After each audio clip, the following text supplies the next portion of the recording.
দেখা হয়েছে একবার, সেটা হচ্ছে আমাদের এফটিসি শেষ যেদিন এসেছিলেন এফটিসিতে, সেদিনই আমার ওনার সাথে দেখা হয়। ওই লাস্ট বসায় ছিলেন, আমি ওনাকে সালাম দিলাম, এসে আমার মাথায় হাত দিয়ে দোয়া করে দিলেন, আদর করে দিলেন।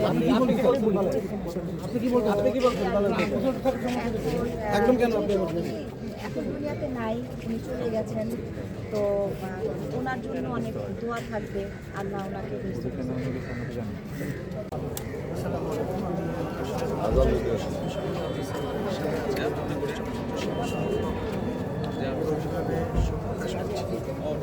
আমরা সবসময় বলি যে আমরা স্বর্ণের যুগে ফিরে যেতে চাই, কিন্তু দিন দিন আসলে আমাদের সেটাই হয়ে যাচ্ছে, মানুষগুলো আমাদের সত্যি অনেক কষ্টের বিষয়। আমরা প্রতিদিনই একটা না একটা দুঃখের সংবাদ শুনতে পাচ্ছি, এটা আমাদের জন্য অনেক বেশি কষ্টের ব্যাপার। আমরা যারা কাজ করছি রিসেন্টলি 2-4-5 বছর ধরে, আমরা কখনোই তো হয়তো বা আর এমন কিছু শুনতে পারবো না, যদিও সিনিয়রদের সাথে আমরা কখনোই কাজ করতে পারছি না, সিনিয়রদের সাথে ওইভাবে কানেক্টেড থাকতে পারছি না। এখন আমরা যেটা বলছি এখন শুধু স্মৃতি।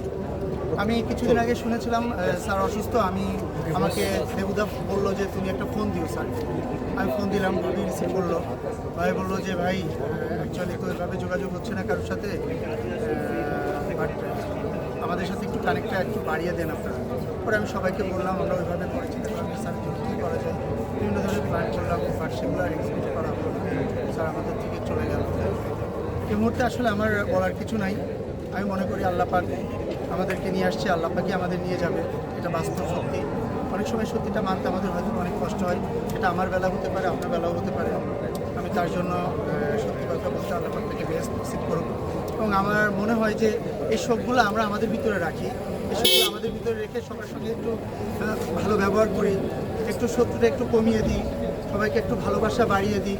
সব কিছু মিলে আমার মনে হয় সবাইকে নিয়ে একটু ভালোভাবে বাঁচা যায় কিনা, আমরা সেটা অন্তত একটু চিন্তা করি। সবাইকে অসংখ্য